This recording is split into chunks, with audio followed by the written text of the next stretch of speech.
James Worthy seemed destined for greatness, but what looked like a wasted career began with one terrible night in Houston. On November 15, 1990, just hours before a game against the Rockets, the Lakers star was arrested for solicitation of prostitution. Two undercover officers had responded to his call to an escort service. He was charged, jailed, then released on $500 bail. Remarkably, he still made it to the arena during the second quarter. The Houston crowd gave him a standing ovation. He scored 24 points and the Lakers won in overtime. But this moment would cast a shadow over everything that followed. The arrest wasn't just a personal failing. It revealed the dark side of the Lakers' Showtime era. The 1980s NBA was drowning in excess. Team owner Jerry Buss built a lounge called the Forum Club right in the arena. It became a notorious spot for drugs, sex, and wild parties. One newspaper estimated that 40 to 75% of NBA players were using cocaine. Magic Johnson later admitted the party scene was crazy, but said they were lucky social media didn't exist then. Worthy himself called the lifestyle dangerous and crazy. As a country boy from North Carolina, he struggled with the temptations of Los Angeles. He admitted the environment made it hard to stay faithful to his wife Angela. He visited strip clubs and used escort services. The pressure was immense. Worthy described sitting alone in hotel rooms, feeling torn between his public image and his private struggles. He said there was a hard barrier that outsiders couldn't understand. The athlete everyone saw was confident and strong, but behind closed doors, he was fighting demons. The problem was deeper than individual choices. Young players like Worthy lacked proper mentorship. No one guided them through the glitz and glamour. Without strong role models, many fell into destructive patterns. Worthy later said having a great mentor could have prevented many catastrophes. The Showtime lifestyle contributed to the Lakers' legendary status, but it came with a heavy cost. While battling personal demons, Worthy was also fighting his own body. Injuries plagued him from the very beginning. During his freshman year at North Carolina, he slipped and shattered his ankle. Doctors had to insert 2 screws in a 6-inch metal rod. He missed 14 games and wasn't sure he could play with the same intensity again. Despite this setback, he recovered to lead UNC to an NCAA championship in 1982. The Lakers drafted him first overall, and he had an impressive rookie season. He averaged 13.4 points per game and shot a Lakers rookie record 57.9% from the field. But on April 10, 1983, disaster struck again. While trying to tap in a missed shot against Phoenix, he landed wrong and broke his left leg. The fractured tibia just below the knee ended his promising rookie campaign. He missed the playoffs, and the defending champion Lakers were swept by Philadelphia in the finals. Magic Johnson said this injury really hurts the most. Many believed it cost the Lakers a repeat championship. The injuries kept coming. In March 1985, he scratched his cornea and had to wear protective goggles for the rest of his career. More troubling was the onset of degenerative knee problems around 1986 to 87. He battled horrible tendinitis throughout his prime years. The pain was constant, and it gradually robbed him of his explosive athleticism. Pat Riley's coaching style made everything worse. Players described his practices as pure hell and a boot camp environment. Riley demanded 24/7 commitment. The grueling workload, combined with deep playoff runs every year, accumulated massive wear and tear on Worthy's body. He often played extensive minutes without proper rest.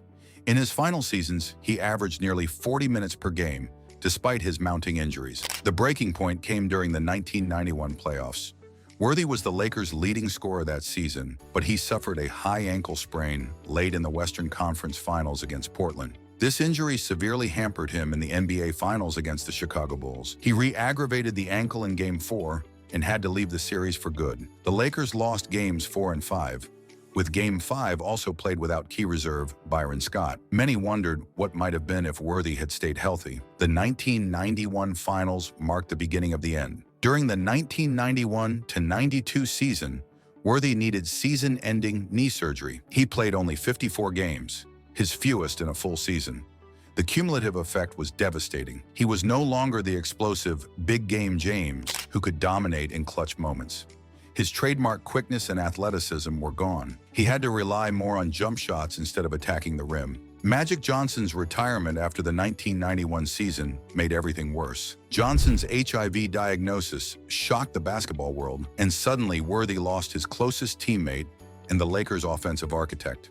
Without Magic creating easy opportunities, Worthy faced increased defensive attention precisely when his physical capabilities were declining. His statistics tell the story of a rapid fall. In 1989-90, at age 28, he averaged 21.1 points per game on 54.8% shooting. By 1990-91, before his major injury, he was still putting up 21.4 points, but shooting just 49.2%. After the finals injury and knee surgery, his numbers crashed. In 1991-92, he averaged 19.9 points on 44.7% shooting in only 54 games. The decline continued. In 1992-93, he managed just 14.9 points per game on 44.7% shooting. His final season in 1993-94 was painful to watch. 10.2 points, 2.3 rebounds, and 40.6% shooting. Worthy's love for the game simply faded away. The combination of constant pain, diminished ability,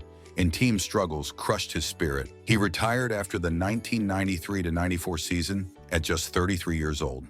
For a player who had been so dominant in his prime, it was a heartbreaking end. The 1990 arrest had lasting consequences beyond basketball. His marriage to Angela collapsed under the weight of public scrutiny. She found out about the arrest while shopping for furniture, 7 months after giving birth to their first child. Angela later told Oprah she drank herself to sleep every night during this period.